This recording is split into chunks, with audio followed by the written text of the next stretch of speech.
ॐ नमो भगवते वासुदेवाय। ॐ नमो भगवते वासुदेवाय। ॐ नमो भगवते वासुदेवाय। हरे कृष्णा। सभी भक्तों को सादर प्रणाम। श्रीमद् भागवतम महापुराण सत्रों की इन श्रृंखला में सभी भक्तों का स्वागत है। हम सभी आज सत्र 396 में 396 स्कंद 7 अध्याय 15 के कुछ अंतिम श्लोकों को यहाँ पर श्रवण कर रहे हैं। संभवतः 2 सत्र और लगेंगे इस अध्याय के लिए। पिछले 2 सत्रों में जहाँ श्लोक संख्या 1 से लेकर 33 तक हम सभी ने संक्षिप्त पुनरावृत्ति के क्रम में नारद मुनि और युधिष्ठिर महाराज के मध्य राजसूय यज्ञ के समय होने वाली वार्ता, सुसंस्कृत मनुष्यों के लिए उपदेश, वहां सभी प्रकार के वैदिक कर्मकांड विधि विधान क्रमशः किस प्रकार भक्ति की ओर हमें अग्रसरित कर सकते हैं, इस संबंध में व्याख्यान सुना था। तो जैसा सत्रों का प्रारूप है, वर्तमान विषय वस्तु का संक्षिप्त अवलोकन, तत्पश्चात मंगलाचरण और उसके बाद एक एक श्लोक का वाचन, अनुवाद और श्रील प्रभुपाद के तात्पर्य के प्रकाश में हम सभी इस विषय को यहाँ भक्तों के संग श्रवण और पठन कर रहे हैं।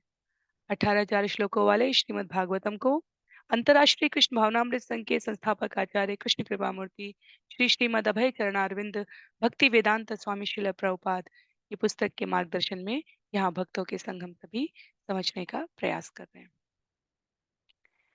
वर्तमान विषय वस्तु के संदर्भ में यदि हम सभी को स्मरण है, श्लोक संख्या 1 से लेकर करीब करीब 10 या 11 तक हमने श्राद्ध कर्म की विधि के समय कितने लोगों को आमंत्रित किया जाना चाहिए, शास्त्र की भाषा में विवाह के अवसर पर, जन्मोत्सव के अवसर पर, वहां व्याख्यान करते हुए नारद मुनि युधिष्ठिर महाराज को और युधिष्ठिर महाराज के माध्यम से समस्त प्राणी मात्र को मार्गदर्शन करते हुए कहते हैं, आगे इस क्रम में एक गृहस्थी के रूप में, एक सन्यासी के रूप में, वास्तव में वर्ण और आश्रम से परे एक ज्ञान से भक्ति की ओर बढ़ने में रुचि रखने वाले साधक के रूप में क्रमशः अपने अनर्थों को, 5 प्रकार के अनर्थों को, हमने अधर्म को वहां पर श्रवण किया था, क्रमशः अपने अनर्थों का नाश करते हुए भक्ति की ओर बढ़ने के लिए गुरु की क्या आवश्यकता है, उसको भी श्रवण किया था। श्लोक संख्या 30 से जहां विषय आरंभ हुआ है, वहां भगवत गीता के उस भाग को, उस खंड को हम यहाँ नारद मुनि के शब्दों में श्रवण कर रहे हैं, जिसमें मुक्ति का मार्ग भक्ति की मार्ग की तुलना में अधिक कष्ट साध्य है। पहले मुक्ति का मार्ग श्रवण करेंगे और तत्पश्चात भक्ति के मार्ग की सरसता को हम स्वाभाविक रूप से अनुभूत करेंगे। तो जहाँ हम श्रवण कर रहे हैं श्लोक संख्या 30, 31, 32, 33 पिछले सत्र के, वहां पर अपने मन को स्थिर रखने के लिए, इंद्रियों को भौतिक आसक्तियों से विरत रखने के लिए, भगवान पर ध्यान एकाग्र करने के लिए किस प्रकार कुशा का समतल जमीन, कुशा का आसन, उसके मुलायम कपड़ा, मृगशाला, नाक के अग्र भाग पर, बिल्कुल आगे के भाग पर अपने दोनों नेत्रों को अर्ध निमीलित मुद्रा में केंद्रित करते हुए, सिर, गर्दन, कमर एक सीध में रखते हुए, मन को सभी प्रकार की बाह्य भौतिक गतिविधियों से विरत करते हुए हृदय में स्थित परमात्मा पर ध्यान केंद्रित करना है, ये सब हम श्रवण कर रहे हैं। तो साथ साथ नारद मुनि और श्रील प्रभुपाद तात्पर्य में इस विषय को व्यक्त करते हुए जाते हैं कि कैसे आसन, प्राणायाम, मन को नियंत्रित करना, ये सब जिसे ज्ञान योग में हमें अत्यंत स्थिर होकर साधना पड़ता है, भक्ति में वो बहुत ही सहज तरीके से साधा जा सकता है। तो श्लोक संख्या 34 से हम लोग आज के सत्र में श्रवण करेंगे। पहले मंगलाचरण करते हैं। जिनके पास पुस्तक है, मेरा उनसे अनुरोध रहेगा कि आप पुस्तकों का प्रयोग करें। अनेकों स्थान पर श्रील प्रभुपाद के सारग्राही तात्पर्य यहाँ सत्र में बोले गए बिंदुओं से अधिक मार्गदर्शन करते हैं, क्योंकि सत्र का समय निश्चित है। श्रील प्रभुपाद की पुस्तक में एक एक श्लोक में जहां भी आवश्यकता है विषय को विस्तारित करने की, वो प्रस्तुत किए गए। अन्य सभी की सुविधा के लिए मैं स्क्रीन पर भी प्रस्तुत करूंगी श्लोकों को, तो आप सुविधा के अनुसार वाचन कर सकते हैं। नारायणं नमस्कृत्य नरं चैव नरोत्तमं देवीं सरस्वतीं व्यासं ततो जयं मुदीरयेत्। शृण्वतां स्वकथा कृष्ण पुण्यश्रवणकीर्तन यद्यन्तस्थो य भद्राणि विधुनोति सुयत्स्यताम् नष्टप्रायेष्वभद्रेषु नित्यं भागवत सेवया भगवत्युत्तमश्लोके भक्तिर्भवति नैष्टिकी ॐ अज्ञानतिमिरान्धस्य ज्ञानाञ्जनशलाकया चक्षुन्मीलितं येन तस्मै श्रीगुरुवे नमः मूकं करोति वाचालं पङ्गुं लङ्घयते गिरिं यत्कृपातमहं वन्दे परमानन्दमाधवम् वाञ्छाकल्पतरुभ्यश्च कृपा सिन्धुभ्यैव च पतितानां पावनेभ्यो वैष्णवेभ्यो नमो नमः जय श्री कृष्ण चैतन्य प्रभु नित्यानंद श्री अद्वैत गदाधर श्रीवासादि गौर भक्तवृंद हरे कृष्णा कृष्ण कृष्णा हरे हरे हरे राम राम राम हरे हरे हरे कृष्णा कृष्ण कृष्णा हरे हरे हरे राम राम राम हरे हरे हरे कृष्णा कृष्ण कृष्णा हरे हरे हरे राम राम राम हरे हरे हरे कृष्णा। तो सभी को सादर प्रणाम। पुनः एक बार सभी भक्तों का स्वागत है सत्र 396 396 में, जहां हम सभी स्कंद 7 अध्याय 15, जो इस स्कंद का अंतिम अध्याय है, श्लोक संख्या 34 से सुसंस्कृत मनुष्यों के लिए उपदेश नामक अध्याय में नारद मुनि और युधिष्ठिर महाराज की राजसूय यज्ञ में वार्ता श्रवण कर रहे हैं, जहां धर्म की अधर्म की सुसंस्कृत मनुष्यों की करनी और अकरणीय गतिविधियों के बारे में चर्चा की जा रही है। स्कंद 7 अध्याय 15 श्लोक संख्या 34। एवम् अभ्यस्यत चित्तं कालेनल्पीयसायते अनीशं तस्य निर्वाणं याति अनिन्दन् वह्निवत्। जब योगी इस तरह नियमित रूप से अभ्यास करता है तो अल्पकाल में उसका हृदय स्थिर हो जाता है और विचलित नहीं होता। जिस प्रकार लपट या धूम से रहित अग्नि स्थिर हो जाती है। तो किस प्रकार के ध्यान की बात की जा रही है? ध्यान की बात की जा रही है जब जीव अपने आप को नाक के अग्रभाग पर दृष्टि लगाकर पूरक, कुंभक, रोचक नामक श्वास लेने के आसन का जो विभिन्न विधियां हैं, श्वास भीतर ले जाने की प्रक्रिया, बाहर निकालने की प्रक्रिया, रोक देने की प्रक्रिया, पूरक, कुंभक, रेचक तीनों के बारे में यहाँ पर बात की जा रही है। अभ्यास करता है, अपनी भौतिक आसक्तियों को रोकता है, अपनी सारी मानसिक इच्छाओं का त्याग कर देता है। और जब मन कामेक्षाओं के वशीभूत होकर इंद्रिय तृप्ति की जो भावना है उससे हटता है, तो जीव उस मन को तुरंत वापस लाकर हृदय के भीतर बांध लेता है। तो योगाभ्यास का ये संक्षिप्त वर्णन है यहाँ पर, किस प्रकार यदि इंद्रियां बाहर की ओर बाह्य जगत में अपने आप को विचरण करने का किंचित मात्र प्रयास करें तो योगी उसे साधते हुए पुनः भीतर लेके आए। जो देहात्म बुद्धि के सामान्य मनुष्य हैं, श्रील प्रभुपाद कहते हैं, उनके लिए योगाभ्यास सहायक हो सकता है, सिद्ध हो सकता है। जो देहात्म बुद्धि के स्तर पर है, ये शरीर मेरा है, मुझे इसे प्रयास पूर्वक इस प्रकार साधना है, ये सामान्य मनुष्यों के लिए कहा गया है। श्रील प्रभुपाद कहते हैं, लेकिन जो भक्ति करने लगता है वह बिना किसी कठिनाई के तुरंत योगी बन जाता है, तुरंत पूर्ण सिद्धि को प्राप्त कर लेता है।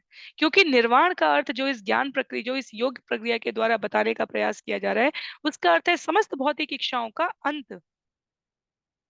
जीव के पास इंद्रियां हैं, इंद्रियां कुछ ना कुछ इच्छाएं करेंगी, उसको सदैव अत्यंत दृढ़ता से कठिनाई से बांध कर रखने के लिए योगाभ्यास की बात की जा रही है।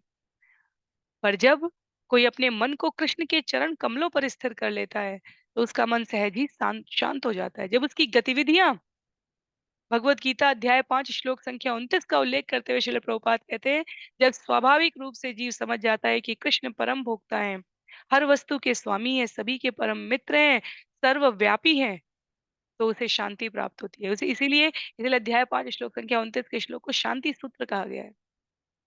क्योंकि जीव मैं मेरा का जो स्वाभाविक शरीर जन्य अहंकार है, उससे स्वयं को विरत कर पाता है, भौतिक क्षोभ से मुक्त हो पाता है। पर जो भगवान को नहीं समझ पाता है या अभी भक्ति योग के इस मार्ग पर नहीं बढ़ा है, उसके लिए जो योगाभ्यास यहाँ वर्णित किया जा रहा है, उसकी संस्तुति की गई है। कम से कम प्रयास पूर्वक ही सही। जैसे जो विद्यार्थी अत्यंत उद्दंड होते हैं, उनसे कम से कम जब तक अध्यापक-अध्यापिकाएँ कक्षा में अपेक्षा की जाती है कि तब तक तो वो अपने आप को नियंत्रित रख सके। जो स्वभाव से ही शांत है, सरल है, उसके लिए अनुशासित है, विद्यालय आने का प्रयोजन समझता है, उस छात्रा के लिए अलग से अनुशासन की कोई आवश्यकता नहीं है। वो सहज स्वाभाविक रूप से अपने कर्तव्यों की ओर उद्धृत रहेगा। तो भक्ति वैसे ही है, भक्ति स्वाभाविक रूप से हमारी समस्त चिंतन को, प्रक्रिया को, इंद्रिय भोग की जो मानसिकता है, विचारधारा है, उसे भगवान को समर्पित कर चुकी होती है।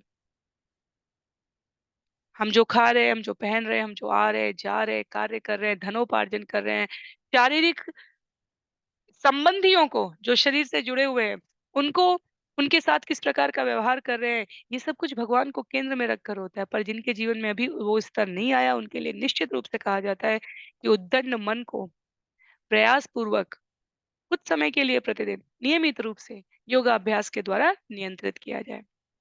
तो 30 श्लोक संख्या 30 से लेकर 40 तक जो हम यहाँ पर श्रवण कर रहे हैं, वो कैसे-कैसे शनैः-शनैः ज्ञान योग से भक्ति योग की ओर अग्रसरित होना है। श्लोक संख्या 35 में कामादिभिः अनाविद्धं प्रशान्ताखिलवृत्ति यत् चित्तं ब्रह्मसुखस्पृष्टं नैवोत्तिष्ठेत कर्हिचित्। जब मनुष्य की चेतना भौतिक कामेक्षाओं से अदूषित होती है, तो वह सभी कार्यों में शांत हो जाती है, क्योंकि मनुष्य नित्य आनंदमय जीवन को प्राप्त होता है। एक बार इस पद पर स्थित हो जाने पर मनुष्य फिर भौतिक कार्यकलापों की ओर वापस नहीं जाता। तो भौतिक कामेक्षाओं से अदूषित, दूषित नहीं, अदूषित अवस्था में जो स्थिर है, जो दिव्य पद पर अपने आप को अब स्थिर कर चुके हैं, जो परब्रह्म की अनुभूति को जीवन में धारण करने के लिए कार्य कर रहे हैं, वे पूरी तरह प्रसन्न हो जाते हैं।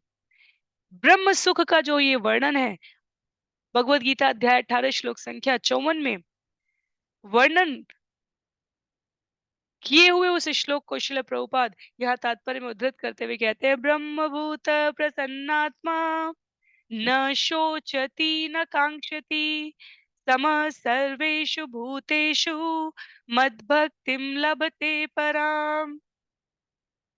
जो दिव्य पद पर स्थिर होता है, उसे तुरंत परब्रह्म की अनुभूति हो जाती है। वह सदैव प्रसन्न रहता है, न वह शोच करता है, शोक, न वह शोच करता है, न कभी किसी वस्तु की इच्छा करता है।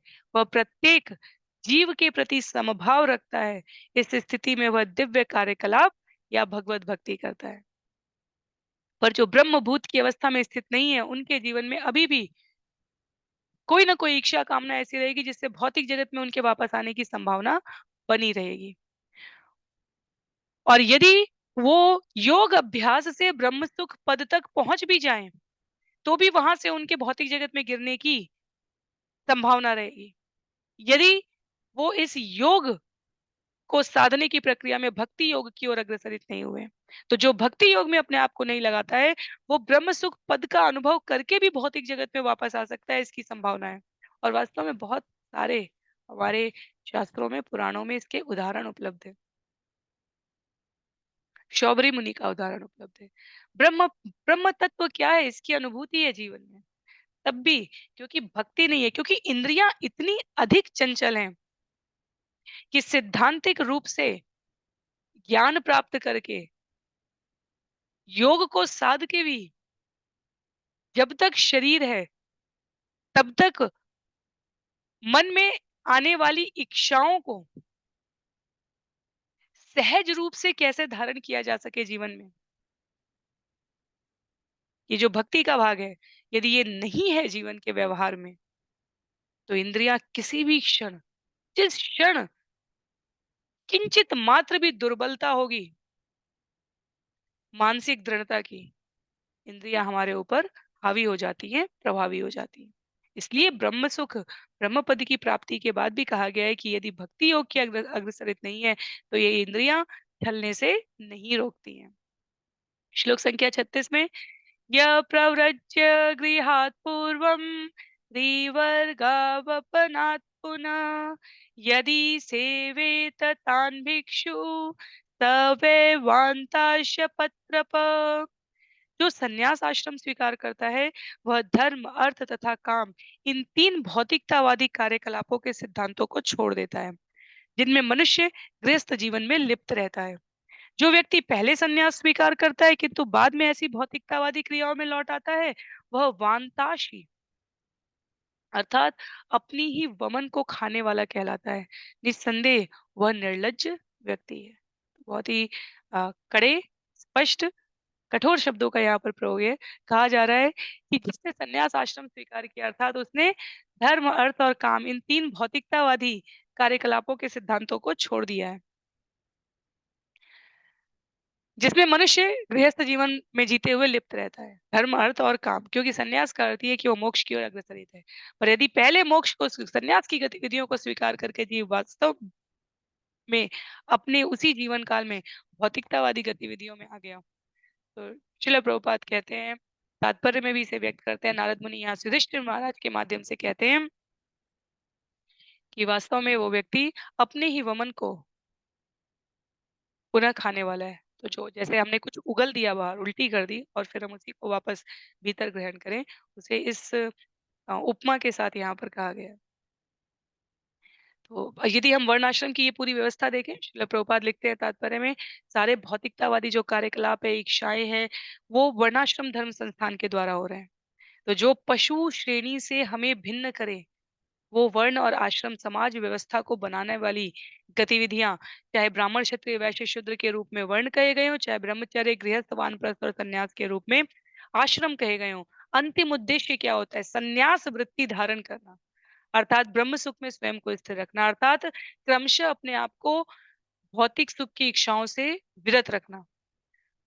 और जब ये स्थिरता आ जाती है तो कहा जाता है व्यक्ति संन्यास वृत्ति की ओर अग्रसरित हो रहा है। लेकिन यदि कोई पहले अपरिपक्व अवस्था में संन्यास ग्रहण कर लिया और उसके पश्चात वो गृहस्थ आश्रम के प्रति, कामेक्षाओं के प्रति आकृष्ट हो जाए, तो ऐसे व्यक्ति को वांताशी कहा गया है।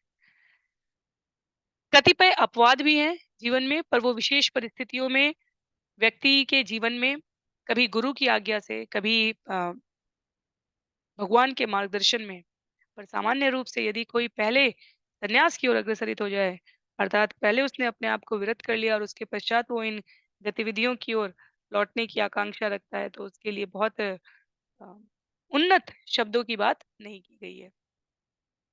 इसलिए श्रील प्रभुपाद कहते हैं कि अंतर्राष्ट्रीय कृष्ण भावनामृत आंदोलन में ये सलाह दी जाती है कि सन्यासी या ब्रह्मचारी की अवस्था परिपक्व होनी चाहिए। वास्तव में जो पूर्ण रूप से इस्कॉन ज्वाइन करने की बात भी करते हैं, चाहे युवा अवस्था में, चाहे गृहस्थ कितने भी समय के पश्चात, उनको पहले कुछ वर्ष तक, जैसे ट्रेनी की बात की जाती है, कुछ वर्ष तक उनको पहले जीवन के उस भाग से परिचित कराया जाता है कि जीवनचर्या कैसी होने वाली है, जब आप इस दृढ़ता के साथ आते हैं कि हमें गृहस्थ आश्रम में प्रवेश नहीं करना है, या ब्रह्मचर्य की अवस्था, ब्रह्मचारी अध्ययन करना है, अध्यापन करना है, इस कृष्ण भावनामृत आंदोलन को हमें आगे बढ़ाना है। तो नियमितता, स्थिरता, दृढ़ता, इन शब्दों को केवल इनके शब्दार्थ के रूप में ना समझ के व्यवहार में जब व्यक्ति धारण कर लेता है, और इसलिए कहा गया कि सन्यासी और ब्रह्मचारी को किसी भी प्रकार की भौतिक इच्छाओं से, उसमें उसमें घर, गृह, अच्छे व्यवसाय, न पुरुष के लिए स्त्री और स्त्री के लिए पुरुष के संग, इन सब से अपने आप को सावधानी पूर्वक फिर विरत रहने की बात की जाती है, जब कोई एक बार इस ओर अग्रसरित हो जाता है, ताकि किसी भी प्रकार की कामेक्षाओं का शिकार होकर पतित होने की संभावना ना रहे। श्लोक संख्या 37 में आगे बताते हैं नारद मुनि, यह स्वदेह स्मृतो नात्मा मर्त्यो विकृमिभिस्मवत् त एनम् आत्मसात् कृत्वा श्लाघयन्ति ह्यसत्तमा जो सन्यासी पहले यह समझते हैं कि शरीर मर्त्य है और यह विष्ठा कृमि या राख में परिणत हो जाएगा, किंतु जो पुनः शरीर को महत्व प्रदान करते हैं तथा आत्मा कहकर उसका गुणगान करते हैं, उन्हें सबसे बड़ा धूर्त मानना चाहिए। तो संन्यास अवस्था क्रमशः वर्णाश्रम की इस प्रक्रिया में उस स्तर पे पहुंचने को कहा जाता है जहां हम समझ सकें कि ये शरीर और आत्मा भिन्न है, जहां हम ये समझ सके कि ये शरीर वाहन है, आत्मा चालक है। किसी गाड़ी में बैठा हुआ व्यक्ति जो उस गाड़ी को चला रहा है, तो गाड़ी को वाहन कहा गया और चालक को आत्मा कहा गया। शरीर वाहन है जिसमें आत्मा चालक है और इसको एक निश्चित प्रकार के उद्देश्य को प्राप्त करने के लिए प्रदान किया गया है। अर्थात जीव सदैव अपने कार्यों के द्वारा वाहन में आसक्त ना होकर, अपने आप को पिंजरे की साफ-सफाई, सेवा-सज्जा करने में आसक्त ना होकर, पिंजरे के अंदर जो पक्षी है, उसे कैसे पोषण प्रदान किया जाए, शरीर के भीतर जो आत्मा स्थित है, उसे कैसे उन्नत अवस्था में सदैव प्रदीप्त रखा जाए, इस पर प्रयास कर रहा होता है। ये क्रमशः जो गति होती है बढ़ने की, ये संन्यास अवस्था तक की बात की जाती है। प्रबुद्ध अवस्था, जहाँ शरीर और आत्मा की भिन्नता प्रत्येक कार्य में, व्यवहार में, हर क्षण में परिलक्षित होने लगे व्यक्ति के जीवन में। अब उस अवस्था से यदि कोई वापस शरीर को भोगने के स्तर पर, शरीर को महत्व प्रदान करने के स्तर पर आ जाए, तो उसके लिए कहा गया है कि वह धूर्त है। उसके जीवन में ज्ञान की वो जो अवस्था थी किंचित मात्र समय पर वो संभवतः शायद वो जनता को गुमराह करने के लिए अपने महत्व को सांसारिक पद प्रतिष्ठा को बढ़ाने के लिए कही गई है। इसीलिए आचार्य संस्तुति करते हैं कि वर्णाश्रम क्रमशः पालन किया जाना चाहिए। अपनी गतिविधियों में सत्यनिष्ठ रहते हुए जब जीव आगे बढ़ता है तब उसके भ्रमित होने की संभावना अत्यधिक कम हो जाती है। आगे श्लोक संख्या 38 और 39 में गृहस्थस्य क्रियात्याग व्रतत्याग वटोऽपि तपस्विनो ग्रामसेवा भिक्षो इन्द्रियलोलता आश्रमापसदा ह्येते खलु आश्रम विडम्बना देवमाया विमूढान् तानुपेक्षेतनुकम्पया। गृहस्थ आश्रम में रहने वाले व्यक्ति के लिए विधि विधानों का परित्याग करना, गुरु के संरक्षण में रहते हुए ब्रह्मचारी के लिए ब्रह्मचर्य व्रत का पालन न करना, वानप्रस्थ के लिए गांव में रहना और तथाकथित सामाजिक कार्यों में व्यस्त रहना सन्यासी के लिए अथवा सन्यासी के लिए इंद्रिय तृप्ति में अनुरक्त रहना निंदनीय है। जो ऐसा करता है वह अत्यंत निम्न श्रेणी का माना जाता है। ऐसा दिखावटी व्यक्ति भगवान की बहिरंगा शक्ति द्वारा मोहग्रस्त रहता है। मनुष्य को चाहिए कि वह ऐसे व्यक्ति को किसी भी पद से निकाल दे या हो सके तो उस पर दया करके उसे शिक्षा दे, जिससे वह अपने मूल पद पर वापस चला जाए। तो क्या कहा जा रहा है यहाँ पर? जो गृहस्थ आश्रम में है, उनके लिए विधि विधान का पालन करना आवश्यक है। यदि उन्होंने त्याग कर दिया है, तो वो निंदनीय है। जो गुरु के संरक्षण में रहते हुए ब्रह्मचारी हैं, वो ब्रह्मचर्य का व्रत का पालन नहीं कर रहे हैं, तो उनके लिए वो निंदनीय है। जो वानप्रस्थ की अवस्था में कह चुके हैं कि हम वानप्रस्थ की ओर अग्रसरित हो गए, पर फिर भी गाँव में, समाज में, व्यक्तियों के मध्य रहकर तथाकथित सामाजिक कार्यों में व्यस्त हैं, उनका व्यवहार निंदनीय है। और जो सन्यासी बन चुके हैं, उसके पश्चात भी अपने आप को इंद्रिय तृप्ति में अनुरक्त रखते हैं, उनका व्यवहार निंदनीय है। अर्थात वर्ण और आश्रम, आश्रम के विशेष रूप से इन 2 श्लोकों में अभिव्यक्ति है कि इनके अनुसार क्रम करना, इनकी इस क्रम के अनुसार हमें व्यवहार करना चाहिए। यदि कोई ऐसा कर रहा है अर्थात यदि कोई गृहस्थ आश्रम में है पर विधि विधान का पालन नहीं कर रहा है, यदि कोई सन्यास आश्रम में है पर इंद्रिय तृप्ति में लगा है, यदि कोई कथित रूप से ब्रह्मचारी गुरु के पास रह रहा है पर फिर भी उसके जीवन में अभी ब्रह्मचर्य व्रत का पालन नहीं है और यदि कोई वानप्रस्थ कहकर भी अपने आप को तथाकथित सामाजिक गतिविधियों में लिप्त रखता है, तो ऐसा व्यवहार निम्न श्रेणी का माना जाता है। ऐसे व्यक्ति कहे जाते हैं कि वो भगवान की बहिरंगा शक्ति से अभी भी मोहग्रस्त है।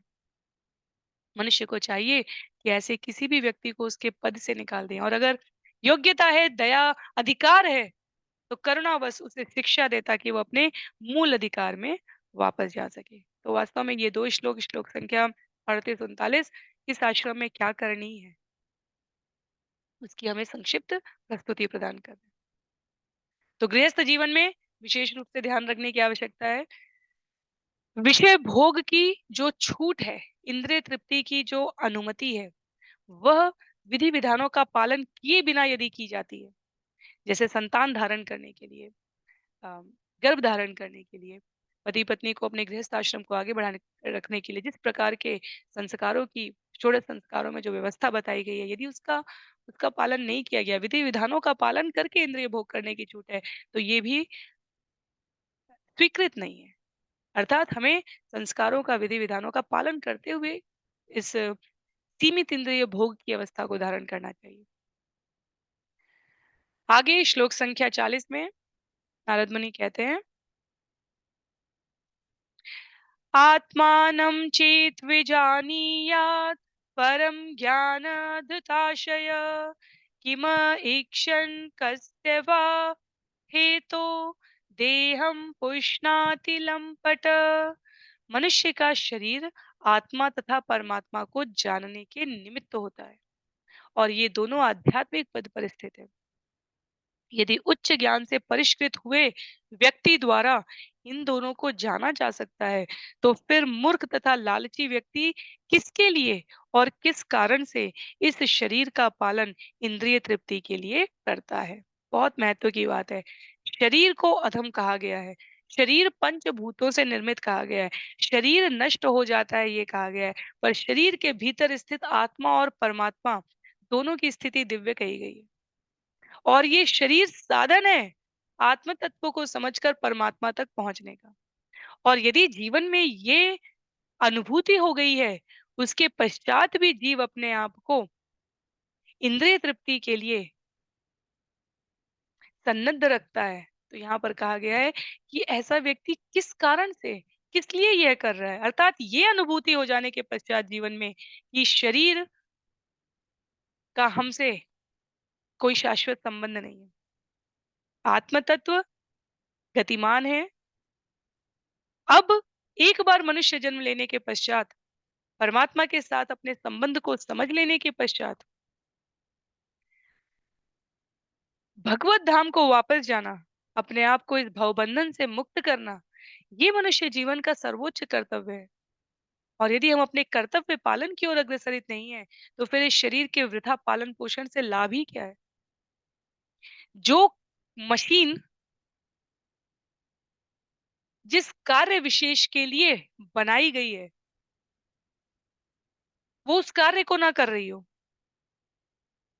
तो वो कितनी भी आकर्षक लगने वाली हो, उसका क्या प्रयोग है? उसी प्रकार कहीं किसी ऑफिस में किसी का नामांकन, किसी को नियुक्त किया गया है किसी प्रकार के कार्य विशेष को करने के लिए और वो व्यक्ति उस कार्य को न करे, तो उसका उस पद पर होने का क्या उपयोग? बिल्कुल वही स्थिति है। आत्मा इस शरीर में स्थित है। इस शरीर के द्वारा इस प्रकार के कार्यों में व्यस्त होने के लिए जो पुनः-पुनः शरीर धारण करने की प्रवृत्ति का नाश कर दे। पर यदि ऐसा नहीं कर रही है, शरीर धारण करके जीव, तो फिर उसके सभी प्रकार के ज्ञान प्राप्ति का कोई मूल्य नहीं। श्रील प्रभुपाद कहते हैं, ऐसा व्यक्ति जो मात्र इंद्रिय तृप्ति में लगा हुआ है, जीभ, पेट और प्रजनन इंद्रियां, अपने बोलने की, अत्यधिक बोलने की और अन्यों पर आरोप लगाने की, अन्यों में दोष देखने की प्रवृत्ति, अपने पेट अर्थात स्वादेंद्रिय के रूप में तृप्ति प्राप्त करने की और प्रजनन इंद्रिय अर्थात अपनी मैथुन क्रियाओं में संयमित न रहने की, ऐसे व्यक्तियों से भगवत भक्ति में आगे बढ़ने की अपेक्षा नहीं की जा सकती। तो जो 4 नियम बताए जाते हैं वो वास्तव में हमें अ, हमारी भक्ति मार्ग पर साधक के रूप में हमारी यात्रा को त्रुटि रहित तरीके से आगे बढ़ाने के लिए। क्या है हमारे 4 नियम? अभक्ष्य भक्षण ना करना, पर स्त्री या पर पुरुष का, स्त्रियों के लिए पुरुष और पुरुषों के लिए स्त्री, पर स्त्री पुरुष का संसर्ग ना करना, विभिन्न प्रकार के कुव्यसनों में अपने आप को हमें सावधानी पूर्वक दूर रखना, उसमें अपने आप को व्यस्त ना करना। ये जो नियम है, ये व्यावहारिक जीवन में स्थिर तब रह पाते हैं, जब हम शब्दों के प्रवाह से अपने आस-पास इतनी आध्यात्मिक ओजस्विता रखें। और वो ओजस्विता कैसे प्राप्त होती है? उसके लिए कलयुग में संस्तुत स्वयं भक्त अवतार में प्रकट होकर भगवान ने हरे कृष्णा, कृष्ण कृष्ण हरे हरे, हरे राम, राम राम हरे हरे।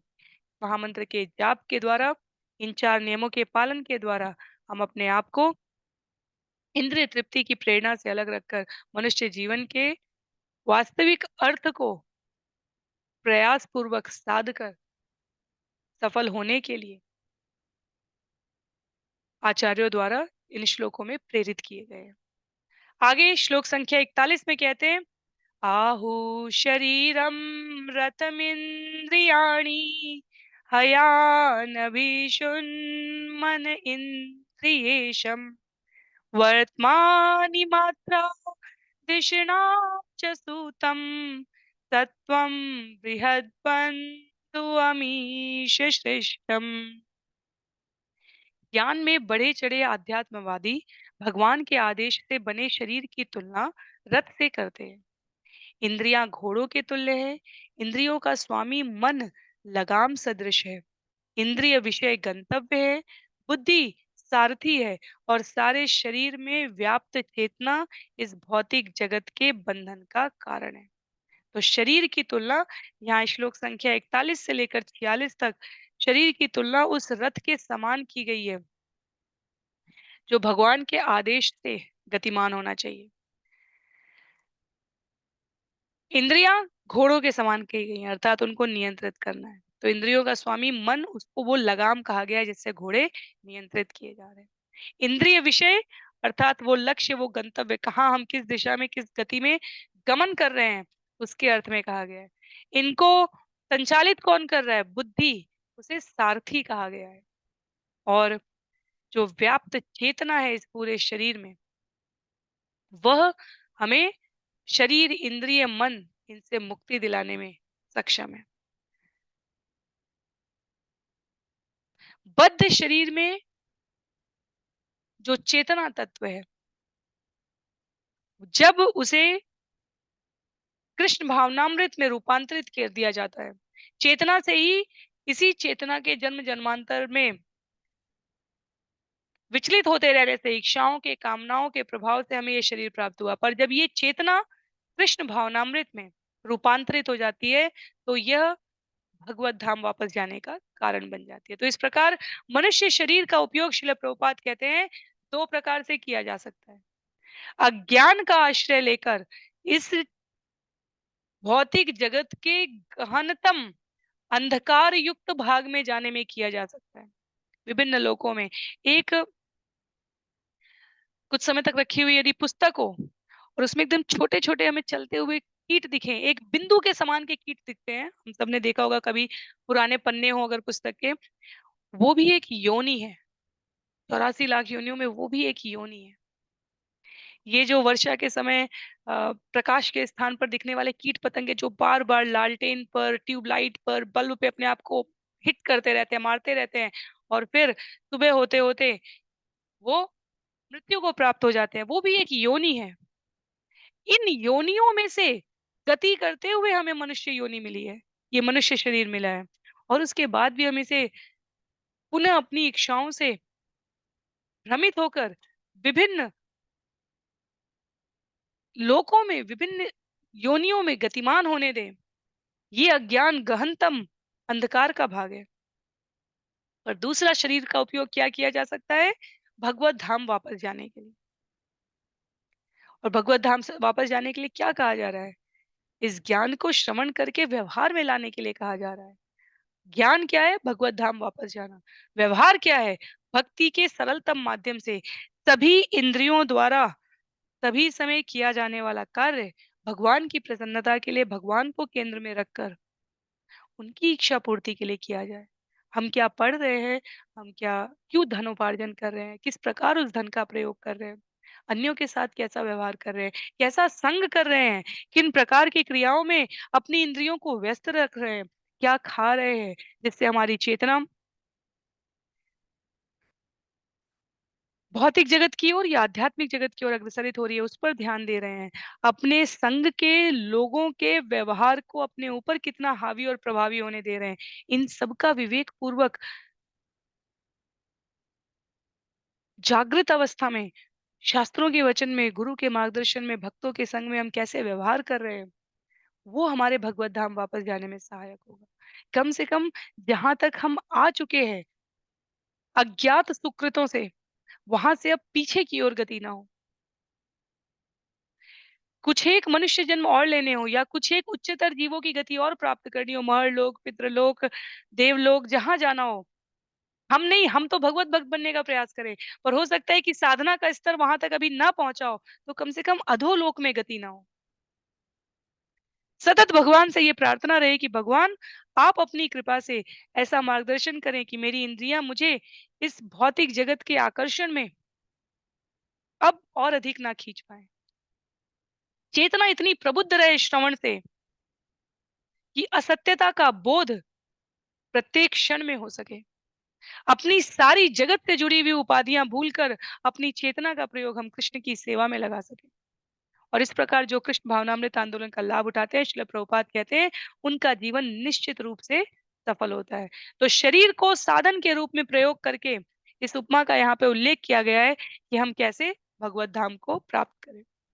अक्षम दश प्राणमधर्म धर्मो चक्रे भीमानं रथिनं च जीवम् धनुर्हितस्य प्रणवं पठन्ति शरं तु जीवं परमेव लक्ष्यम्। शरीर के भीतर कार्यशील 10 प्रकार की वायुओं की तुलना रथ के पहियों के अरो तीलियों से की गई है, और इस पहिए के ऊपरी तथा निचले भाग धर्म तथा अधर्म कहलाते हैं। देहात्म बुद्धि में रहने वाला जीव रथ का स्वामी है। वैदिक प्रणव मंत्र ही धनुष है। साक्षात शुद्ध जीव तीर है और परम पुरुष उसका लक्ष्य है। क्या दिव्य तुलना की गई है। हम सभी जो जीव हैं वो तीर है। हम कहाँ साध रहे हैं अपने आप को, और साध कहाँ रहे हैं, परम पुरुष पूर्ण पुरुषोत्तम भगवान की ओर। मंत्र क्या है, मंत्र धनुष है। धनुष के ऊपर धारण किया गया तीर अपने लक्ष्य को संधान कर सके। जीव मंत्र का आश्रय लेकर पूर्ण पुरुषोत्तम भगवान को धारण कर सके, उनको प्राप्त कर सके। जो वायु है विभिन्न प्रकार की, वो रथ के पहिए की तीलियां हैं। तो हम किधर किस ओर गति करेंगे, रथ किधर किस ओर गति करेगा, धर्म की ओर। यदि आगे की तरफ बढ़ रहे हैं, ऊपरी भाग को, तो उसे धर्म कहा गया। यदि रथ का पहिया में पीछे की ओर हम ले जा रहे हैं, इंद्रियों के भोग में अभिषिक्त होकर, तो हम अधर्म की ओर प्रवृत्त हो रहे हैं। इसलिए प्रभुपाद यहाँ तात्पर्य में 10 प्रकार की वायुओं का उल्लेख करते हुए कहते हैं, प्राण, अपान, समान, उदान, व्यान, नाग, कूर्म, कृकल, देवदत्त तथा धनंजय, ये 10 प्रकार की वायु कही गई है। जब बद्ध अवस्था में मनुष्य है तो वो नहीं समझ पाता कि जीवन का लक्ष्य परमेश्वर है।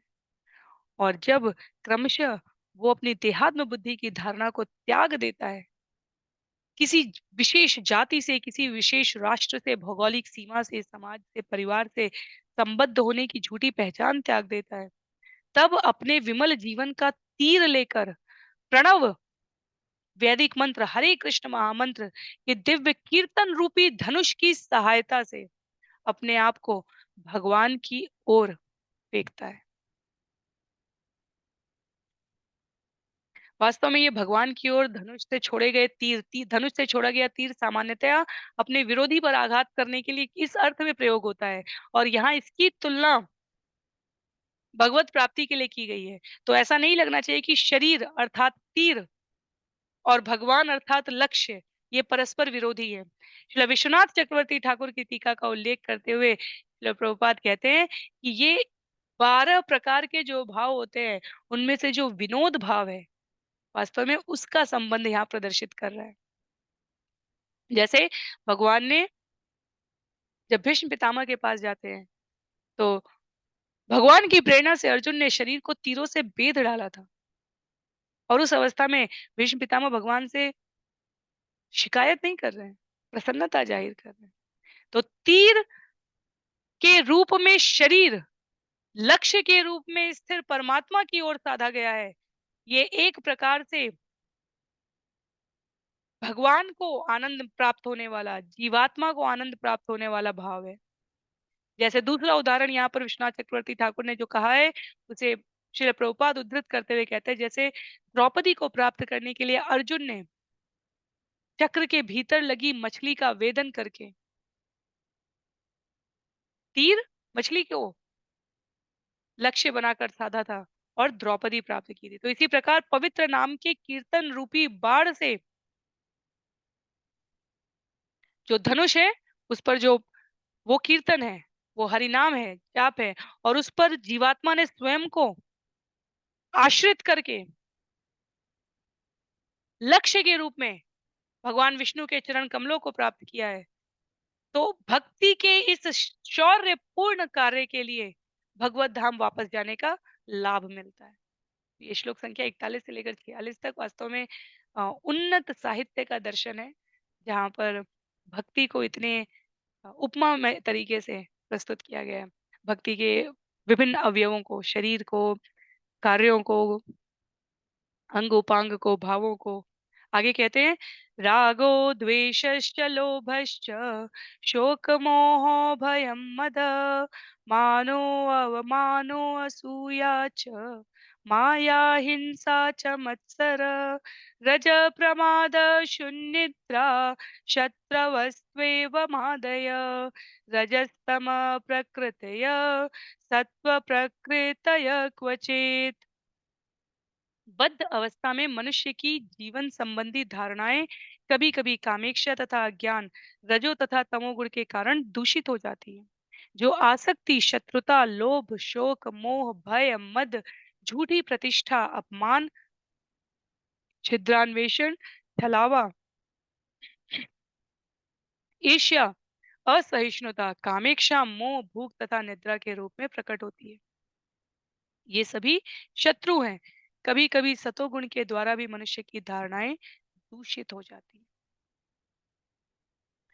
तो अब भावों की बात है। पहले शरीर के अंगों उपांगों का, इंद्रियों का, मन का, बुद्धि का सारथी के रूप में, रथ के रूप में, बाण के रूप में, धनुष के रूप में, ये सब व्यक्त करने के पश्चात अब भावनाओं के सटल सूक्ष्म स्तर पर बात करते हुए शरीर के इन तत्वों की उपमाओं का उल्लेख करते हुए कहा गया है कि शरीर का उद्देश्य भगवत धाम जाना है, पर प्रकृति के 3 गुणों के प्रभाव में आकर जीव कभी रजोगुण में, कभी तमोगुण में, कभी कभी सतोगुण में भी व्यवधान प्राप्त करता है। जैसे रजोगुण और तमोगुण को समझना आसान है। सतोगुण में कैसे व्यवधान आता है? परमार्थ किया, परोपकार का कार्य किया, राष्ट्रवादी बने, अ, भौतिकतावादी दृष्टि में ये सभी धारणाएँ आध्यात्मिक प्रगति में बाधक हो जाती है। भगवान श्री कृष्ण किसी एक राष्ट्र विशेष के नहीं हैं। जब हम ब्रह्मांडों के नियंता के रूप में भगवान को अधिष्ठित कर रहे हैं, तब भौगोलिक सीमाओं के आधार पर भगवान का विभाजन करना, ये मनुष्य जनित क्षुद्रता का परिणाम है।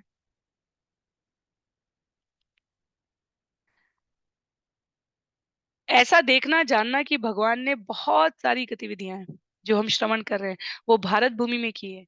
इसकी तुलना बिल्कुल उस स्तर पर की जाती है जैसे अपने घर के किसी भाग विशेष में समय व्यतीत करना हमें अधिक प्रिय होता है। पर आवश्यकता के अनुसार हम घर के विभिन्न भागों में अपना समय व्यतीत करते हैं। हम ड्राइंग रूम में भी जाते हैं, हम अध्ययन रूम में भी जाते हैं, हम रसोई घर में भी जाते हैं, हम अपने आप को स्वच्छ पवित्र करने के लिए घर के बाथरूम का भी प्रयोग करते हैं। प्रिय स्थान होना और व्यावहारिक रूप से क्रियाओं को करने के लिए अलग-अलग स्थानों पर जाना, ये 2 बातें हैं। तो भारत भूमि को हमारे आचार्यों ने कहा है भगवान के प्रिय स्थान के रूप में। हर पग-पग पर हमें भगवान की कुछ न कुछ लीलाएँ मिलती हैं। और समय-समय पर विश्व के अलग-अलग भागों में खनन प्रक्रिया में प्राप्त भगवान की मूर्तियाँ, वहाँ पर घटित कोई घटना जो पुरातात्विक प्रमाणों के साथ हमें उपलब्ध होती है। कभी इंडोनेशिया में हनुमान जी की मूर्ति मिलती है, वहाँ तो मंदिर और अनेकों प्रकार की कथाएँ हैं भी, वो तो निकटतम भाग है। और कभी-कभी अमेरिका और रशिया के भागों में भी भगवान के विग्रह से संबंधित अनेकों दस्तावेज उपलब्ध हो जाते हैं। तो भगवान पूरी सृष्टि में व्याप्त हैं, किसी स्थान विशेष में नहीं। और इस प्रकार का दंभ धारण करना कि हम किसी विशेष भूमि से हैं और इसलिए भगवान पर हमारा अधिक अधिकार है। आध्यात्मिक दृष्टि से ये उन्नत विचार है। मैं भगवान का हूँ, भगवान मेरे, ये उन्नत विचार है। पर अन्य इस तुलना में निम्नतर हो गए, कनिष्ठ हो गए।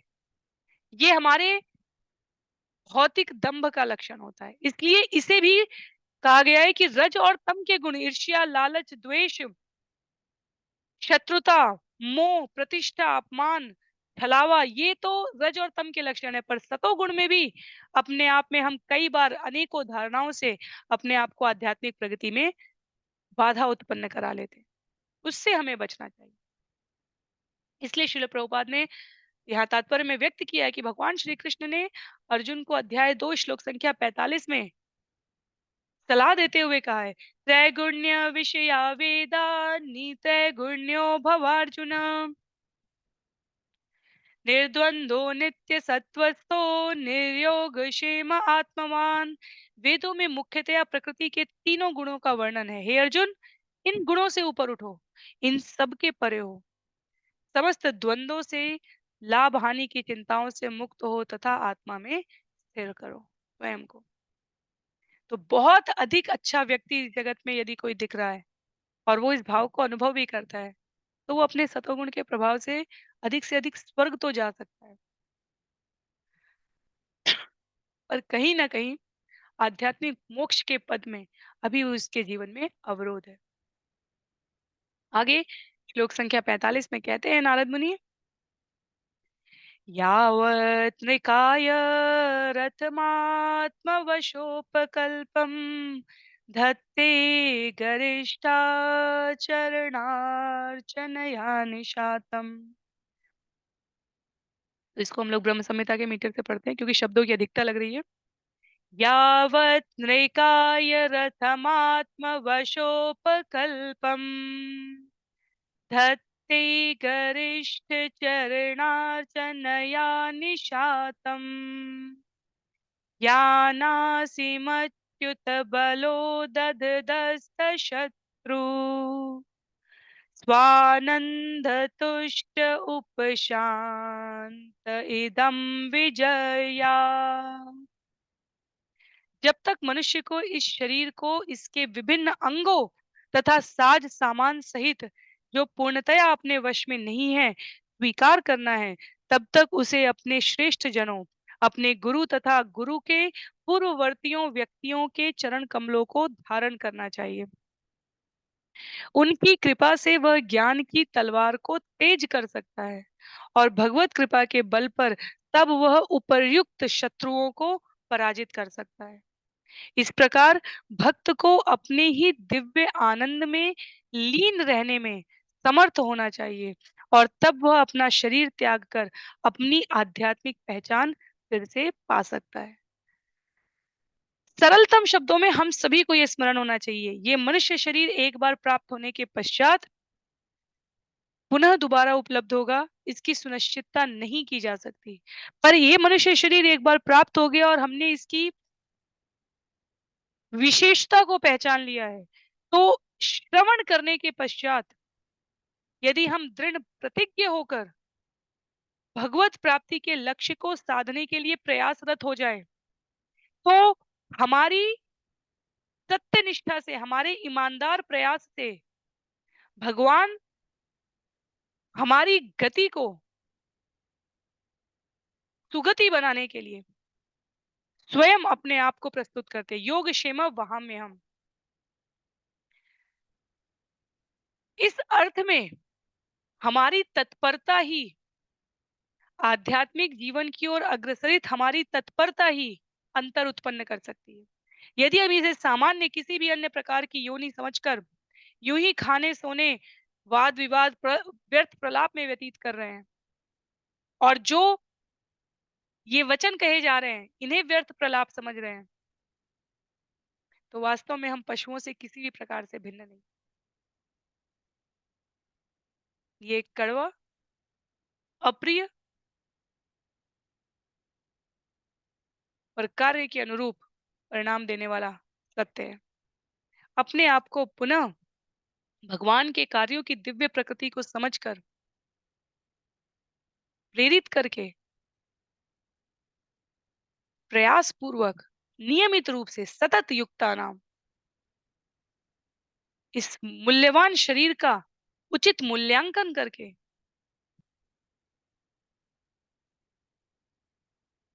बद्ध भाव से ऊपर होकर व्यवहार करना। केवल इस हथियार से, इस साधन से भगवान को प्राप्त करके हम इस जगत की विभिन्न योनियों से, विभिन्न कष्टों से, तापों से मुक्ति प्राप्त कर सकते हैं। बहुत बड़ा तात्पर्य है यहाँ पर श्रील प्रभुपाद ने लगभग सभी प्रचलित और आवश्यक संदर्भित किए जाने वाले श्लोकों को यहाँ पर प्रस्तुत किया है। एक श्लोक में जैसे ही अपने शरीर का, इंद्रियों का उचित प्रयोग करके भगवत धाम जाने की प्रेरणा देने का विषय आता है, श्रील प्रभुपाद अत्यंत करुणा दया पूर्वक सभी उचित उदाहरणों और श्लोकों का प्रयोग करके, उनमें से कुछ पुनरावृत्ति भी लगते हैं हमें, पर प्रयोग करके अपनी ओर से अपना सर्वस्व उड़ेल देते हैं, व्यक्त कर देते हैं, ताकि जीव भ्रमित ना हो सके, ताकि जीव कृष्ण भावनामृत चेतना की ओर अग्रसरित हो सके। आगे श्लोक संख्या 46 में, नो चेत प्रमत्तमसत इंद्रियवाजिसूता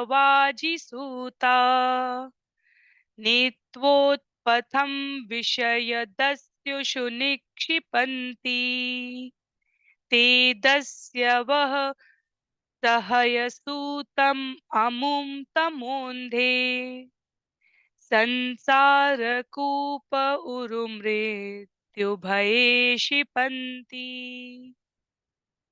अन्यथा यदि मनुष्य अच्युत कृष्ण तथा बलदेव की शरण ग्रहण नहीं कर लेता, तो इंद्रियां रूपी घोड़े तथा बुद्धि रूपी सारथी दोनों ही भौतिक कल्मश के प्रति उन्मुख होने से अनजाने ही शरीर रूपी रथ को इंद्रिय तृप्ति के मार्ग पर ला खड़ा करते हैं। इस प्रकार जब विषय के धुर्तों, खाना सोना तथा मैथुन के द्वारा वह आकृष्ट होता है, तो घोड़े तथा सारथी संसार के अंधकूपों में गिरा दिए जाते हैं और मनुष्य पुनः जन्म मृत्यु की घातक तथा भयावह स्थिति में आ जाता है। घातक तथा अत्यंत भयावह स्थिति में आ जाता है। तो जिस घोड़ों को इंद्रिय कहा गया है इस शरीर में, या उपमा के रूप में कहा जाए तो जिन शरीर की जिन इंद्रियों को घोड़े कहा गया है, मन को इस इंद्रियों को साधने वाली, घोड़ों को साधने वाली लगाम कहा गया है, बुद्धि को सारथी कहा गया है, शरीर को वो तीर कहा गया है। अभी हम सभी श्लोक संख्या 41 और 42 में इसे ही श्रवण कर रहे हैं। मंत्र को धनुष कहा गया है, लक्ष्य को भगवत प्राप्ति, भगवान के चरणारविंद कहे गए हैं। यदि मनुष्य इनकी शरण नहीं लेता है तो अत्यंत भयावह घातक स्थिति में अपने आप को पाता है। तो 41 से लेकर 46 तक का ये जो प्रसंग है, शरीर के अंगों की, उपांगों की, सूक्ष्म शरीर के अवयवों की, भावों की, सबकी तुलना करके अंतिम लक्ष्य के रूप में भगवत कृपा साधने के लिए कहा जा रहा है। और यदि ऐसा ना किया जाए तो जीव अपने आप को इस जगत से सरलता से उबार नहीं सकता।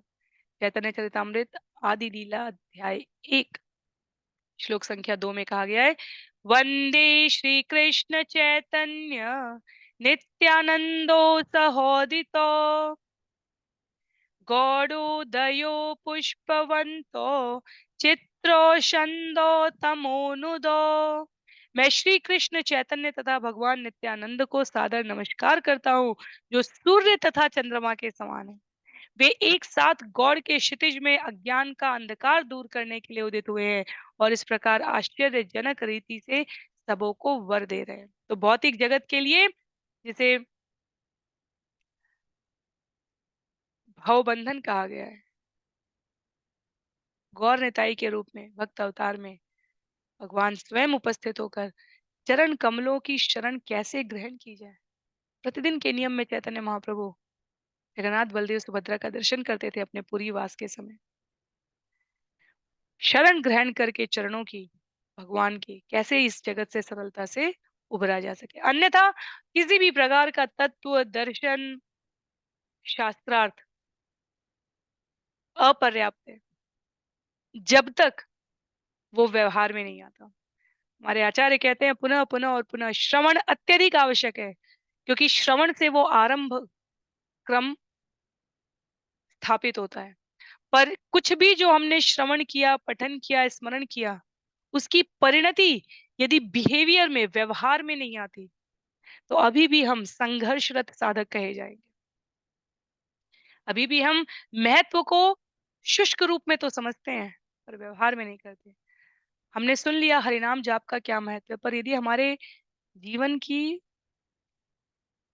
प्रतिचर्या, प्रतिदिन के व्यवहार में हरिनाम जप नहीं आया, तो शुष्क रूप से सुनने से कि भगवान अंतर से हमें प्रेरणा देते हैं, भगवान ही हमारी स्मृति की, विस्मृति की, सभी प्रकार की शुभता के कारक है। ये सब हम सुने हैं पर जीवन में अनुभव नहीं है, क्योंकि व्यवहार में नहीं है। तो इसलिए 4 नियमों का पालन, हरिनाम जप करना इस चैनल के माध्यम से भी प्रतिदिन सुबह और शाम, ये एक विनम्र प्रयास है कि हम धीरे-धीरे क्रमशः आदत बनाएँ कि आचार्यों द्वारा जो संस्तुत 16 माला कही गई है, उसमें संख्या कम से कम 16 माला कही गई है। उसको प्रतिदिन सुबह 1 घंटे और शाम को हम लोग ज़ूम के माध्यम से करते हैं। ये नहीं है कि ये अधिकतम संख्या है, ये न्यूनतम संख्या कही गई है। आचार्यों ने कुछ न कुछ गणना करके, विचार करके इस संख्या को रखा है। शास्त्रों से इसके संदर्भ भी हैं।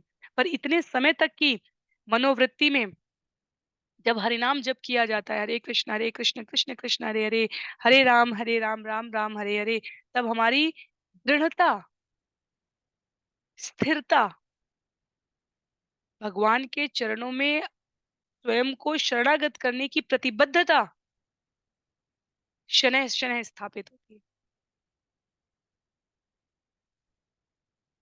अन्यथा इसके अतिरिक्त और जब विचार प्रबुद्ध होंगे, क्योंकि शब्द गुंजायमान हो रहे हैं, जैसा हम श्रवण करेंगे, जैसे हमारे शब्द होंगे, जैसे हमारे विचार होंगे, वैसे हमारे कार्य संपादित होने लगते हैं।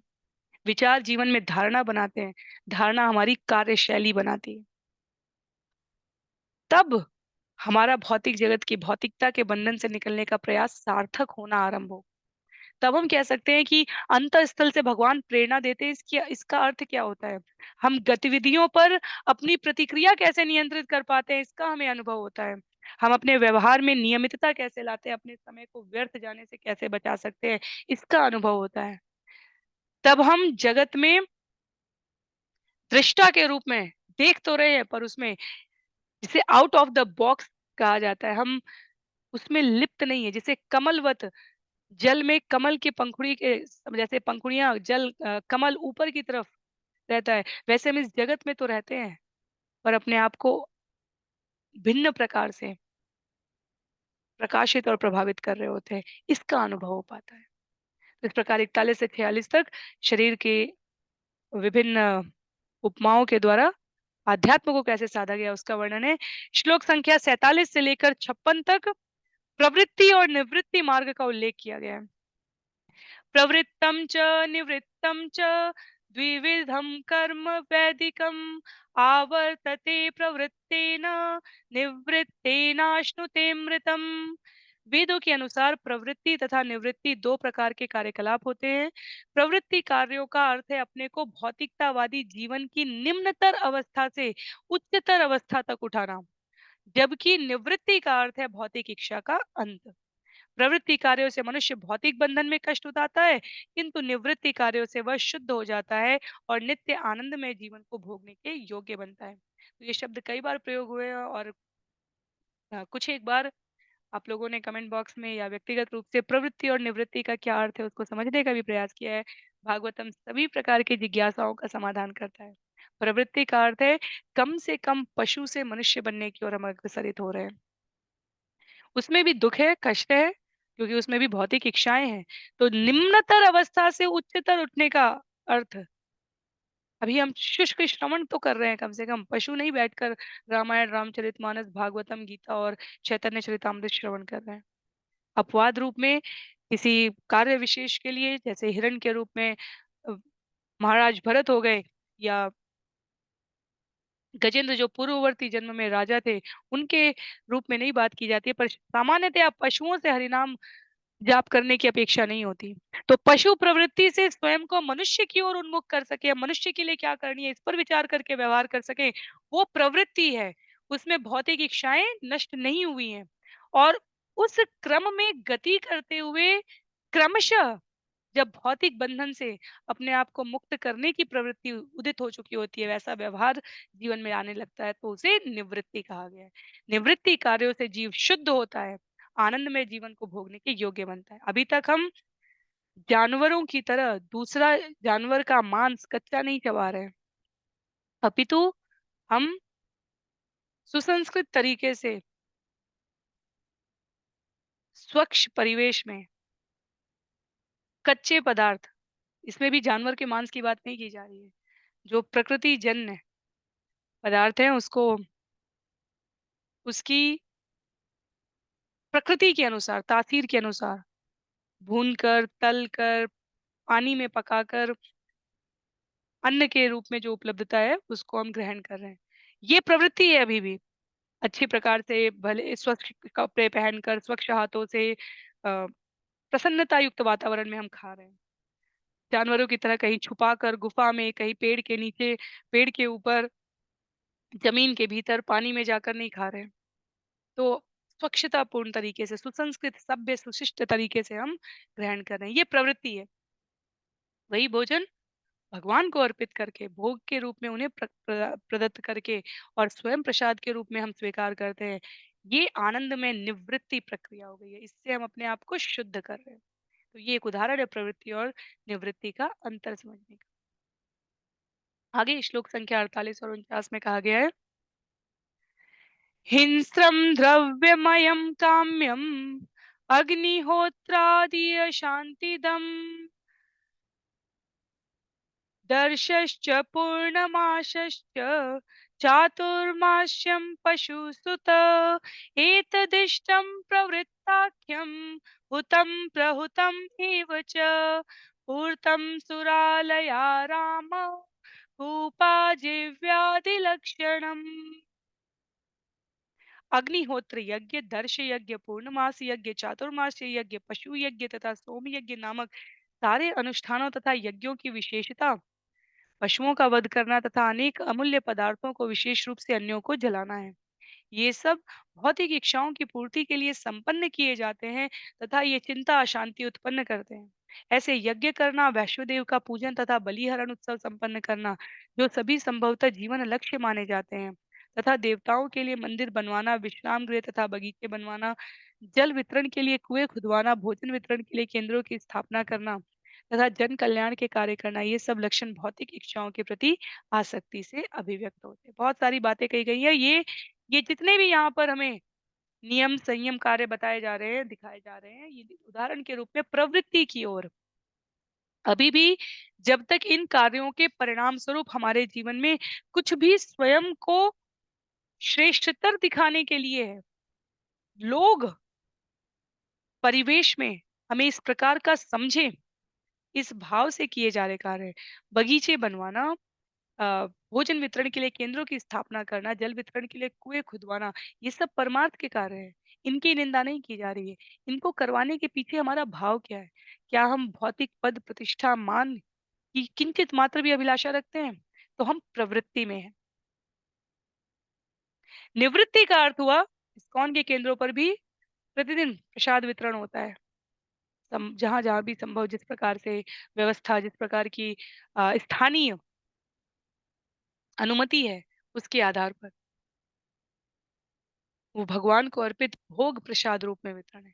समस्त प्रकार के कार्य वहाँ जब हम इस्कॉन के केंद्र पर जाते हैं और हमें प्रसाद मिलता है, जो जितने आगंतुक जाते हैं, लगभग आप सभी का अनुभव होगा, तब वहाँ बोर्ड नहीं लगा होता है। इस व्यक्ति ने आज बनाया, इस ये स्पॉन्सर्स के रूप में कहना अलग बात है, पर वो व्यक्ति वहाँ माला पहनकर मंच एक स्थापित करके हाथ जोड़कर धन्यवाद आप कहें उसको ये स्वीकार करने के लिए खड़ा नहीं है। क्यों? क्योंकि ये कार्य भौतिक पद प्रतिष्ठा मान के लिए नहीं किए जा रहे हैं। ये हमारी वृत्ति को शुद्ध कर सके, खाने वाले की भी और बनाने वाले की भी। इस निवृत्ति के भावना से किए जा रहे हैं।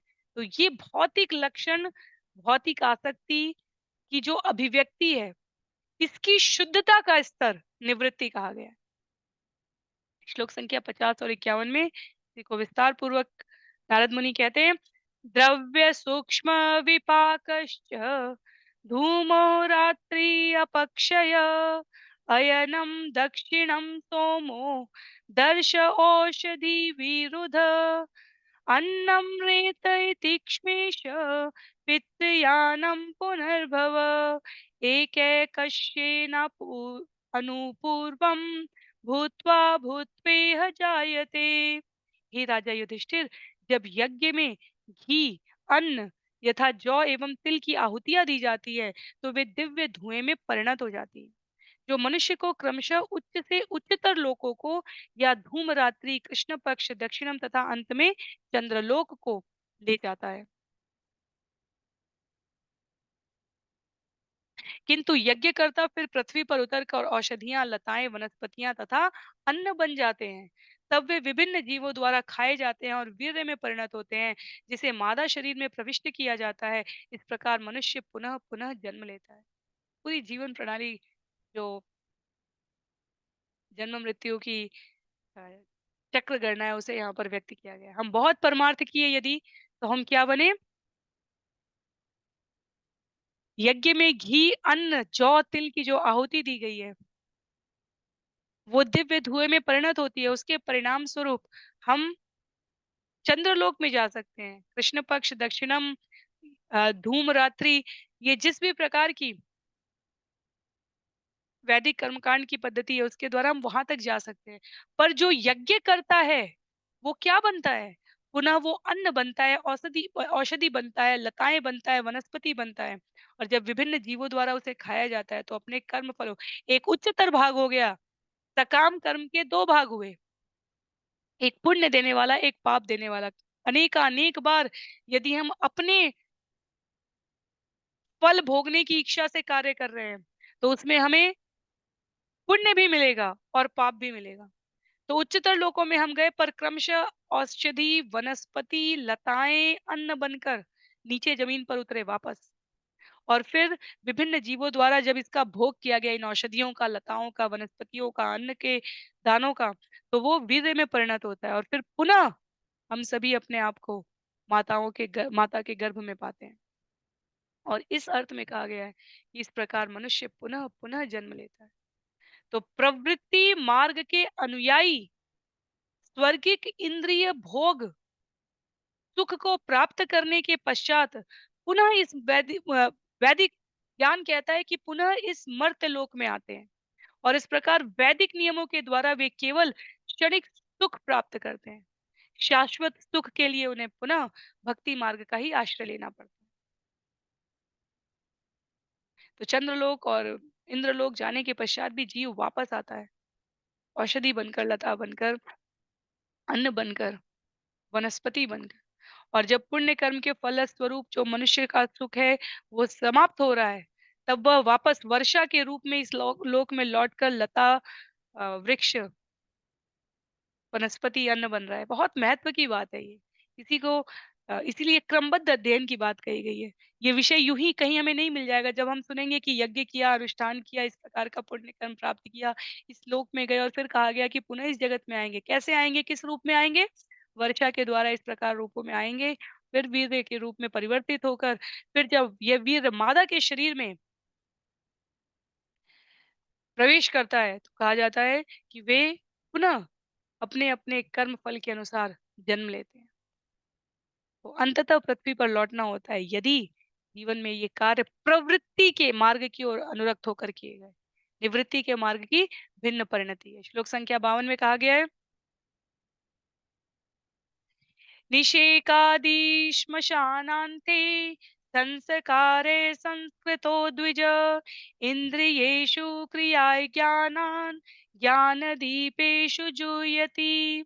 द्विज, को गर्भाधान संस्कार के द्वारा अपने माता-पिता की अनुकंपा से अपना जीवत्व प्राप्त होता है। जीवन के अंत में अंत्येष्टि क्रिया संपन्न की जाती है और तब तक अन्य संस्कार भी संपन्न किए जाते हैं। इस तरह योग्य ब्राह्मण को कुछ समय के बाद भौतिकतावादी कार्यों तथा यज्ञों में अरुचि हो जाती है, किंतु वह ऐन्द्रिक यज्ञों को पूर्ण ज्ञान के साथ कर्मेंद्रियों को अर्पित कर देता है, जो ज्ञान की अग्नि से प्रकाशित रहती है। तो भौतिकतावादी जीवन जीने वाले व्यक्ति जो भले ही मान पद प्रतिष्ठा सम्मान से इस कार्यों को कर रहे हैं, वो प्रवृत्ति मार्ग में कहे जा रहे हैं। समयांतर पर वे संस्कारों से युक्त माता पिता के द्वारा पुनः इस जगत में लौट कर आते हैं। और यदि संस्कार इतने प्रबुद्ध हों कि बचपन से या जीवन की जिस भी अवस्था में भगवत कथा, भगवत गुण, भगवत लीला श्रवण करने के पश्चात इस ब्रह्मांड के विभिन्न लोकों से अरुचि हो जाए, तो जीव अपने आप को निवृत्त मार्ग की ओर अग्रसरित करेगा। वो कृष्ण भावनामृत आंदोलन के मूल्यों को, सिद्धांतों को व्यवहार रूप में धारण करके, वैदिक कर्मकांडों से अपने आप को पृथक करके, एकमात्र भगवत धाम जाने की सुरक्षा प्राप्त करने के लिए प्रयास करेगा। और उस प्रयास को साधने के इस क्रम में श्लोक संख्या 53 में कहा गया है, इंद्रियाणि मनस्योर्मो वाचि वैकारिकम मन वाचम वर्ण समाम्नाये तमोंकारे स्वरे न्यसेत ओंकारम पित्तनादे तम तु प्राणे महत्यमम्। मन स्वीकृति तथा अस्वीकृति की तरंगों से सदैव विक्षुब्ध होता रहता है। अतएव इंद्रियों के सारे कार्यकलाप मन को अर्पित कर देने चाहिए और मन को अपने शब्दों में अर्पित कर देना चाहिए। फिर इन शब्दों को समस्त वर्णों के समूह में अर्पित करना चाहिए, जिसे ओंकार के संक्षिप्त रूप को अर्पित करना चाहिए। ओंकार को बिंदु में, बिंदु को नाद में और उस नाद को प्राण वायु में समर्पित करना चाहिए। जो शेष रूप में जीव बचे, उसे परब्रह्म में स्थापित करें। यही यज्ञ की विधि है। तो अपनी पूरी चेतना को साधते हुए, क्योंकि मन हमारे प्रसन्न और अप्रसन्न होने के भाव को व्यक्त कर रहा है, तो चेतना की जो तरंगे हैं ऊपर नीचे जा रही हैं, वो यहाँ से आरंभ करते हुए बताया गया। मन को प्रसन्नता और अप्रसन्नता से परे करके हमारा नाम जप करने का भाव है या नहीं है, भाव कुभाव अनख आलस हूँ नाम जपत मंगल दिसि दशहु। कहते हैं स्वामी तुलसीदास जी रामचरितमानस, नाम जपत मंगल दिसि दशहु। मन है नहीं है, तरंगे प्रसन्न है, शुद्ध है, हम उसे नाम जप के रूप में बाधा में नहीं ला सकते। जब मन इस प्रकार शब्द रूप में साध लिया जाता है, कितना भी मन शुद्ध हो, अशांत हो, यदि हमें इतना जाप करना है तो करना है, शब्दों में अर्पित कर दिया, तो शब्द वर्ण के समूह में अर्पित होकर नाम जप की सार्थकता के साथ उस नाद में, ओमकार के बिंदु को मंत्र की यहाँ पर अभिव्यक्ति के रूप में कहा जा रहा है, उस नाद में, उस उच्चारण में, उस तरंग में, हमारे जीवन की चेतना में, उस प्राण वायु में समर्पित कर देते हैं। और तब समस्त कार्य, समस्त गतिविधियां आध्यात्मिक स्तर पर हो रही होती है, क्योंकि चेतना इतनी प्रबुद्ध हो चुकी है। और उसके बाद कुछ भी ऐसा शेष नहीं रह जाता जीवन में जो कि व्यक्ति स्वयं का कह सके। जब इस बात की हमें धारणा हो जाए, ये शरीर हमारा नहीं है, इस शरीर से किए गए कर्मों के परिणाम स्वरूप जो गति प्राप्त होगी, वो आत्मा पुनः उस गति के अनुसार शरीर धारण करके वहन करेगी। पर वास्तव में आत्मा और शरीर भिन्न है। इसकी जागृति होने पर मनसा वाचा कर्मणा हमारी समस्त गतिविधियां पर ब्रह्म के लिए, परमात्मा की शरणागति के लिए साधी जाती है। इसलिए प्रभुपाद कहते हैं, तब हम वास्तव में वैकुंठ लोक वापस जाने का प्रबंध कर पाते हैं, जब हम कृष्ण के संपर्क में सदा रहकर अपने चरण कमलों, उनके चरण कमलों में अपने आप को प्रस्तुत कर देते हैं। तो ये जो गति, ऊर्ध्वमान गति जिसे कहा जाता है, उसकी ओर प्रवृत्ति से निवृत्ति की ओर बढ़ने को कहा जा रहा है। श्लोक संख्या 54 में, अग्नि सूर्यो दिवा प्राह शुक्लो राकोत्तरम स्वराट विश्वो अथ तेजसः प्राज्ञ सूर्य आत्मा समन्वयात, ऊपर जाते हुए जीव अग्नि, सूर्य, दिन, सायं, शुक्ल पक्ष, पूर्ण चंद्रमा तथा सूर्य के उत्तर दिशा जाने की अवधि उत्तरम एवं इनके अधिष्ठित देवताओं के विभिन्न लोकों में प्रवेश करता है। जब वह ब्रह्मलोक में प्रविष्ट होता है, तो वहां लाखों वर्षों तक जीवन भोग करने के बाद अंत में उसकी भौतिक उपाधि समाप्त हो जाती है।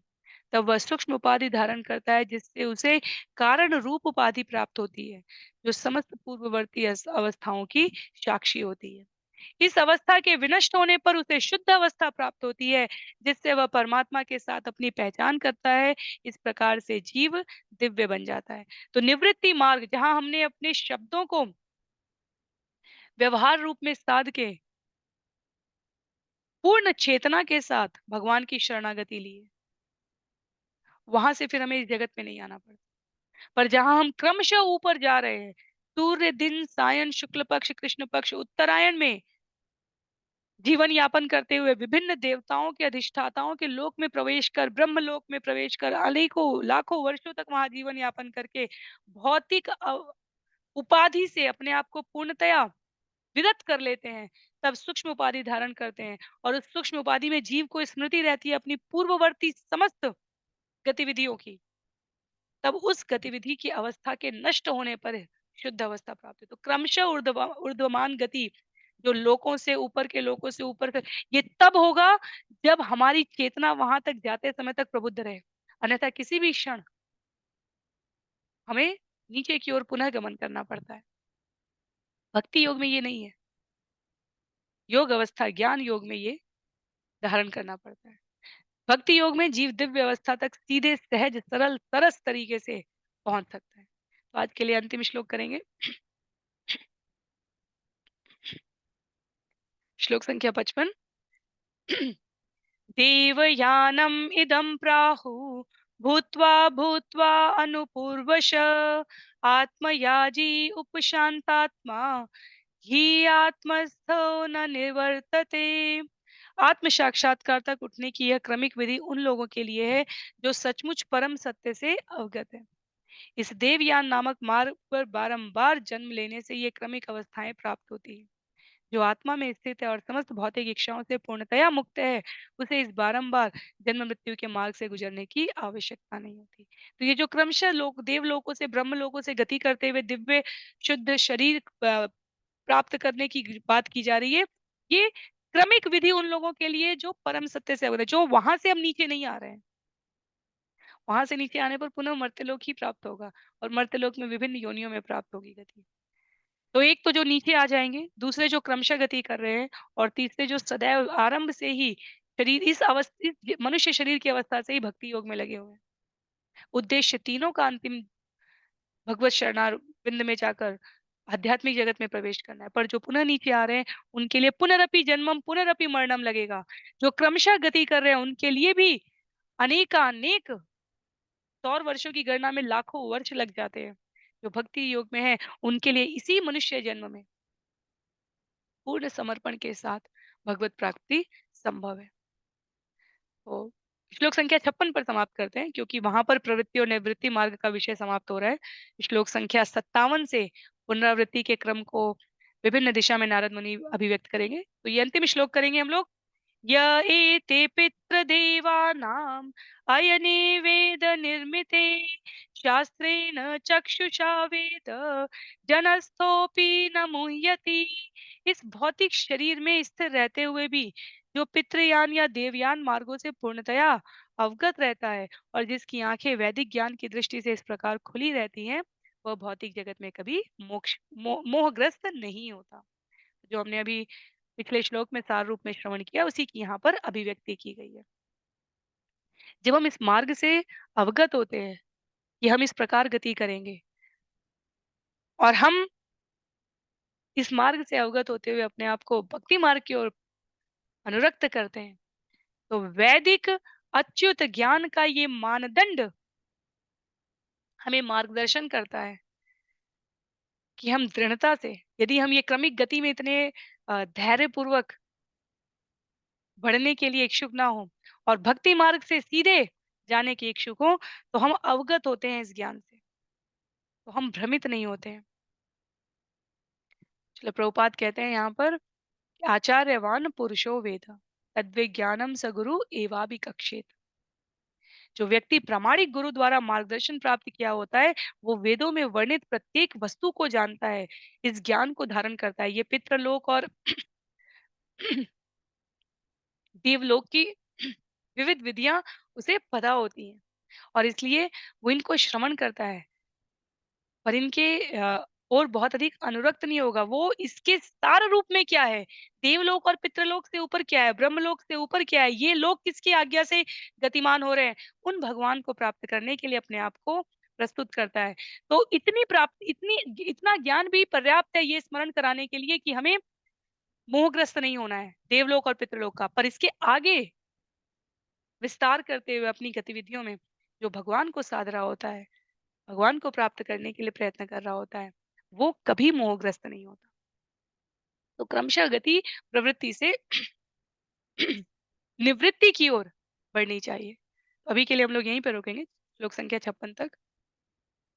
2 और बहुत महत्वपूर्ण, 2 से 3 और महत्वपूर्ण बिंदु हैं जो विभिन्न श्लोकों के वर्ग समूह में यहाँ पर प्रस्तुत किए गए हैं। उसे हम लोग इस अध्याय के संभवतः अंतिम सत्र कहेंगे उसे, उसमें श्रवण करेंगे अगले सत्र में। तो इस प्रकार 4 सत्रों में प्रयास रहेगा कि हम लोग स्कंद 7 अध्याय 15 को श्रवण कर पाएंगे। स्कंद 7 का ये अंतिम अध्याय है। उसके पश्चात हम लोग ईश्वर की कृपा से श्रील प्रभुपाद के मार्गदर्शन में, गुरु के आशीर्वाद से, भक्तों के संग में स्कंद 8 में प्रवेश करेंगे। स्कंद 8 बहुत सारी रोचक घटनाओं से भरा हुआ है। जैसे स्कंद 4 में 3 में हमें कथाएं मिली थी अलग अलग प्रकार की, स्कंद 6 में भी हमें कथाएं मिली थी। तो पूरा ये तत्व चर्चा के पश्चात, प्रहलाद महाराज की कथा के पश्चात लगभग कुछ एक अध्याय तत्वों पर रहे हैं केंद्रित। अब पुनः कथा का पूरा प्रसंग आरंभ होगा। गजेंद्र गजेंद्र की कथा आएगी। अम, बहुत सारी अनेक अनेक अलग अलग अलग कथाएं हैं छोटे छोटे भागों में, जिसे हम लोग इस अध्याय की समाप्ति पर, जो संभवतः अगले सत्र में है, उसके बाद स्कंद 8 आरंभ करने पर श्रवण करेंगे। तो आज के लिए सत्र को यहीं पर समाप्त करते हैं। श्रील प्रभुपाद की जय, श्रील गुरुदेव की जय, अनंत कोटि वैष्णव वृंद की जय, श्रीमद् भागवतम महापुराण की जय। हरे कृष्ण।